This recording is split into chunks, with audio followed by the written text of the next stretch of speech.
Hello everyone, welcome back to another episode of Bible with the Daily Dabber. Last time Bible chapter Z, we're in chapter 8 of Numbers, setting up the lambs. But today we'll be looking at chapter 9 of Numbers, the Passover. The Lord spoke to Moses in the desert of Sinai in the first month of the second year after they came out of Egypt. He said, "May the Israelites celebrate the Passover at the appointed time. Celebrate it at the appointed time.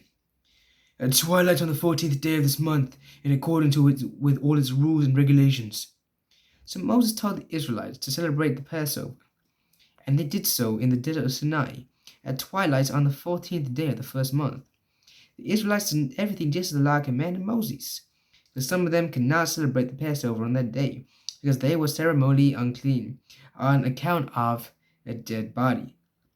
So they came to Moses and Aaron on the same day and said to Moses, "We have become unclean because of a dead body.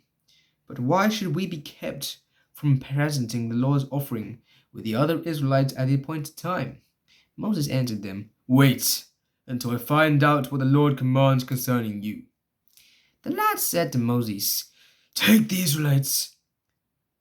Now tell the Israelites, when any of you or your descendants are unclean because of a dead body or are away on a journey, they are still to celebrate the Lord's Passover, but they are to do it on the 14th day of the second month of twilight.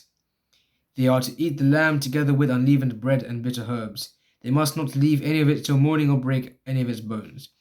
When they celebrate the Passover, they must follow all the regulations. But if anyone who is ceremonially clean and not a journey fails to celebrate the Passover, they must be cut off from their people for not presenting the Lord's offering at the appointed time.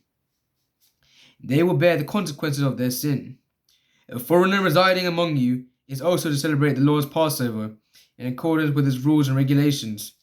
You must have the same regulations for both the foreigner and the native born." The clouds above the tabernacle. On the day of the tabernacle, the terms of the covenant law were set up. The clouds covered it. From evening till morning, the cloud above the tabernacle looked like fire. That is how it continued to be. The cloud covered it, and at night it looked like fire. Whenever the cloud lifted from above the tent, the Israelites set out. Wherever the cloud set up, the Israelites set up a camp. At the Lord's command, the Israelites set up, and at his command, they set up camp. As long as the cloud stayed over the tabernacle, they remained in camp.